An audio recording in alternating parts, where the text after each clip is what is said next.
എല്ലാവരെയും ഒരുപോലെ പരിഗണിക്കുമ്പോഴാണ് സമൂഹം ആധുനികമാകുന്നത്. അത്തരമൊരു കാഴ്ചയാണ് ഇടപ്പള്ളി ഗവൺമെന്റ് ഹയർ സെക്കൻഡറി സ്കൂളിൽ കാണാനാവുക. +2 കമ്പ്യൂട്ടർ സയൻസ് എടുത്ത് പഠിക്കാൻ ആഗ്രഹിച്ച ഒരു കുട്ടിക്ക് വേണ്ടി ഇവിടെ റാമ്പ് ഒരുങ്ങുകയാണ്. വിദ്യാർത്ഥിനിയുടെ ആഗ്രഹം മനസ്സിലാക്കിയ വിദ്യാഭ്യാസ വകുപ്പ് 3 ലക്ഷം രൂപയും സ്കൂൾ PTA 1 ലക്ഷം രൂപയും ഇതിനായി അനുവദിച്ചു.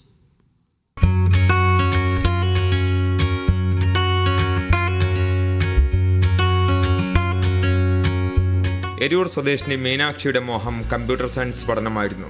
10ാം ക്ലാസ്സിൽ മുഴുവൻ A+ നേടി ആ മോഹത്തിലേക്ക് അവൾ ചുവടുവെച്ചു. വീൽ ചെയറിലെ ജീവിതത്തിനിടയിലും സ്വപ്നം നേടിയെടുക്കാൻ അവൾ കഠിനാധ്വാനം ചെയ്യാൻ തയ്യാറായിരുന്നു.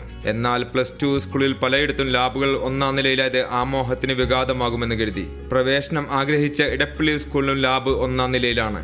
ഈ പ്രതിസന്ധിക്ക് ഇടയിലാണ് സർക്കാരും സ്കൂളും മീനാക്ഷിക്ക് കൈത്താങ്ങായി രംഗത്തെത്തിയത്. ഞാൻ മുമ്പ് ഗവൺമെന്റ് ഗേൾസ് തൃപ്പൂണിത്തുറയിലാണ് പഠിച്ചത്. അപ്പോൾ അവിടെ 8th തൊട്ട് 10th വരെ ഉണ്ടായിരുന്നു ഞാൻ. അവിടെ എന്ന് വെച്ച് കഴിയുമ്പോഴത്തേക്കും നമുക്ക് ടീച്ചർമാരായാലും എല്ലാവരും നല്ല നമ്മളെ ഹെൽപ്പ് ചെയ്യുന്നുണ്ട്. അതുപോലെ തന്നെ അവിടെ ടോയ്ലറ്റ്, എനിക്ക് സെപ്പറേറ്റ് ടോയ്ലറ്റ് ഉണ്ടായിരുന്നു. ഡിസേബിൾഡ് ആയിട്ടുള്ള ആളുകൾക്ക് സെപ്പറേറ്റ് ആയിട്ടുള്ളൊരു ടോയ്ലറ്റ് ഉണ്ടായിരുന്നു. അതുപോലെ തന്നെ ലാബുകളായാലും സയൻസ് ലാബ് താഴെ ആയിരുന്നു. പിന്നെ HS ആയത് കാരണം ലാബ് ഒരുപാട് ചെയ്യാനുണ്ടായിരുന്നില്ല. കമ്പ്യൂട്ടർ ലാബിൻ്റെ കാര്യത്തിൽ ലാപ്ടോപ്പ് നമുക്ക് താഴെ കൊണ്ടുവന്ന് എനിക്ക് ചെയ്തു തരും. അപ്പോൾ അങ്ങനെയായിരുന്നു. അവിടെ നല്ല കംഫർട്ടബിൾ ആയിരുന്നു. പഠനത്തിനൊപ്പം പാഠ്യേതര പ്രവർത്തനങ്ങളിലും മീനാക്ഷി മിടുക്കിയാണ്. അവൾക്ക് ലഭിച്ച മെഡലുകളും സമ്മാനങ്ങളുമാണ് വീട് നിറയെയുള്ളത്.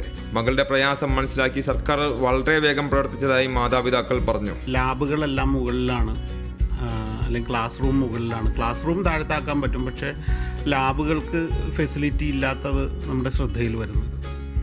അപ്പോൾ അങ്ങനെ നോക്കിക്കഴിഞ്ഞപ്പോഴത്തേക്കുമാണ് പിന്നീട് ഇപ്പോൾ നമ്മൾ ഇതുമായി ബന്ധപ്പെട്ട വാർത്തകൾ വന്നു.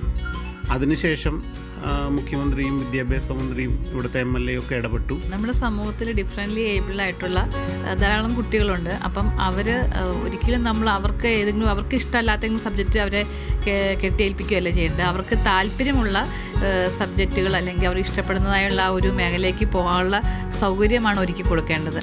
മീനാക്ഷിയെ സ്കൂളിലേക്ക് സ്വാഗതം ചെയ്യുന്ന സ്കൂൾ അധികൃതർ അറിയിച്ചു. റാമ്പ് നിർമ്മിക്കാൻ കുറച്ചുകൂടി പണം ആവശ്യമുണ്ട്. ആരെങ്കിലും സഹായവുമായി എത്തുമെന്നാണ് പ്രതീക്ഷ. ഇവിടെ നിലവിൽ ഒരു കുട്ടി ഇതുപോലെ തന്നെ ഭിന്നശേഷി വിഭാഗത്തിലുള്ളതുകൊണ്ട് ആ കുട്ടിക്ക് ഒരു റാമ്പ് വേണമെന്നുള്ളത് നമ്മൾ ആഗ്രഹിക്കുകയായിരുന്നു. ആ കുട്ടിയുടെ ഗാർഡിയൻ നമുക്ക് അതിനുവേണ്ടി കുറച്ച് പൈസ തന്നിട്ടുണ്ട്. അപ്പോൾ അതിൻ്റെ കൂടെ കുറച്ചുകൂടി ആഡ് ചെയ്യാനായിട്ട് ഞങ്ങൾ പലവരും സമീപിച്ചുകൊണ്ടിരിക്കുകയായിരുന്നു. അപ്പോഴാണ് ഈ കുട്ടി വന്നത്. ഇവരുടെ അത് ശരിക്കും വാർത്തയായി കഴിഞ്ഞു. അപ്പോൾ അതോടൊപ്പം തന്നെ സർക്കാർ ഇതിൽ ഇടപെട്ടു. ഒരു 3 ലക്ഷം രൂപ അനുവദിക്കാമെന്നുള്ളത് എത്തി. അത് വളരെ സന്തോഷം തോന്നി. സംസ്ഥാനത്തെ വിദ്യാലയങ്ങളും സ്ഥാപനങ്ങളും കുറച്ചുകൂടി ഭിന്നശേഷി സൗഹൃദമാകേണ്ടതുണ്ടെന്നാണ് മീനാക്ഷിയുടെ അനുഭവം നമ്മോട് പറയുന്നത്. ശാരീരിക വെല്ലുവിളികൾ പരിമിതിയാകാതെ പഠിക്കാനും ജോലി ചെയ്യാനും വിദ്യാലയങ്ങളും സ്ഥാപനങ്ങളും കുറച്ചുകൂടി സജ്ജമാകണം. മീഡിയ 1 കൊച്ചി.